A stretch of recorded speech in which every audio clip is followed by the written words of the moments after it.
Hello everyone, the problem that we're looking at today is once again one of those very short but very essential silver problems.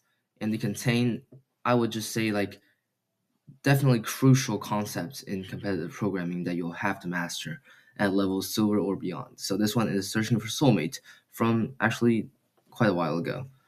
So the problem statement is incredibly simple. You're given n pairs, and for each pair, you are to find how many operations is needed to change the first number into the second. And the types of operations you can do are times 2, divide by 2 if it's even, or adding 1. Only those three. And the minimum number of operations needed for each of the pairs. And there's at most 10 pairs. However, the numbers can be as large as 10 to the 18th. So obviously, it's probably going to be log complexity. So you can pause the video first and see if you can solve this yourself. Okay, so first of all, allow me to glaze myself for a little bit. Somehow, out of some miracle, back in January 4th of this year, I was able to solve this, which I do not know how I did that. I was just way too cracked back then, or maybe I just got a lot of sleep that day, because when I looked at the problem again today, I could not, even after solving it once, I could not remember the solution until I looked at my code. So let's take a look at how to do this problem. So first of all, your programmer's instinct will obviously tell you that you shouldn't really be doing a multiplication after division or a division after multiplication, right? Because that just doesn't really feel the most efficient. However, that's just a first instinct, and we haven't really proved it. And also, just with that, you can't really do anything. So we have to make some more further observations. One observation that's very important, and I did somehow make last January, is the fact that adding and then doing multiplication is basically adding together a bunch of powers of 2, which is actually, this is an essential observation. Because after knowing this, okay, first of all, I think I should explain this, why this is true. You could just think about it this way. You add a 1, and then you multiply by 2, and you multiply by 2, and maybe you divide in the middle and do something, and say after all that operation, after you added the first one until the very end, you have multiplied by 3 2's, right? So you basically multiply the whole thing by 2 to the third after you've already added this 1. So now, literally just by the distributive property of multiplication, you can tell that not only do you multiply the initial number by 2 to the third, you also multiply the number that you added by 2 to the third. So basically, adding and then multiplying, those two go together. You're just adding together a bunch of binary numbers. So maybe we can simplify that operation. Instead of adding and multiplying one by one, we can combine those two into a single thing that we can process better. So that, in this case, I made the add function. And so that's also according to the instinct that I haven't really proved yet, but it's just kind of implied that during the add and multiplying by 2 operations, you don't really divide. So let's just assume that's true for now and look at the add function. And I'll explain what all that binary decomposition or whatever that I just went through is all about.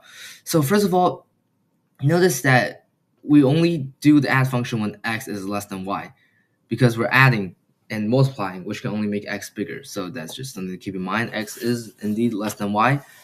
And we're just going through every single powers of 2, and we're just adding together a bunch of powers of 2's and returning answer r, which is the number of operations needed at minimum to change x into y. So first of all, what is this loop doing? So I is the number of times we're multiplying the initial x by. So initially we multiply x by this many times. So that's the total, that's the maximum number of times we can multiply any 1 that we add to x in the process as well, because we're only multiplying x this many times. Obviously, if x times pow is greater than y, we can't go on. And val is just the difference between y and the value that we got from multiplying x pow times. Pow is the current power of 2, by the way. So yeah, and answer is I, because obviously doing all that multiplication takes I operations. And then we also have to add because val is basically the remainder that we still have to get rid of. And we know that if we just add in the very beginning, before we do any multiplication, if we add, we're going to get pow more on the final answer. So if val is greater than or equal to pow, we can just add in the very beginning, and that'll reduce the difference until finally we have the difference that's less than pow. So we multiply pow, so now val is a new value. The new difference, or actually I think val is a bad name for this. Maybe I should have named it diff or something. It's basically the difference between y, our target, and what we have currently right now. So now I have to keep going and eliminate this tiny bit of val that's still left by adding some ones in the process of multiplying by 2. And notice that we don't need to actually do any other operation to make those ones bigger, because after you just have to choose the right time to add the 1. And then the remaining multiply by 2 operation will just turn it into the power of 2 that you intended it to be. So obviously we go from I minus 1 to at least 0. As long as there's still value and val, we basically binary decompose it. And for every single 1 that we see in the binary decomposition of val, we have to add a 1 in the corresponding time, basically. You can pause the video and take a better look at this function. I think it's kind of self-explanatory if you kind of get what we're trying to do. We're basically trying to add and multiply and like do those 2 operations to get x equal to y in the minimum number of times possible. And answer R is just the minimum of all number of multiplications that we do. Okay. And now let's go back to why I think. Okay, let me think about this. How do we prove that the 2 operations can't be interchanged? I mean, not interchanged, but like can't mix. And by 2 operations, I mean multiplying and dividing. You know what? External help. Observation 2. There's never a division that takes place after a multiplication operation. Intuitively, great. Okay, USACO also use intuition.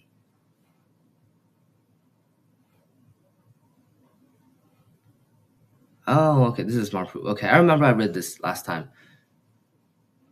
You can just pause the video, and I think USACO did a pretty good job explaining. Okay. Anyways, this is not that important anyways. You just it's programmer's instinct.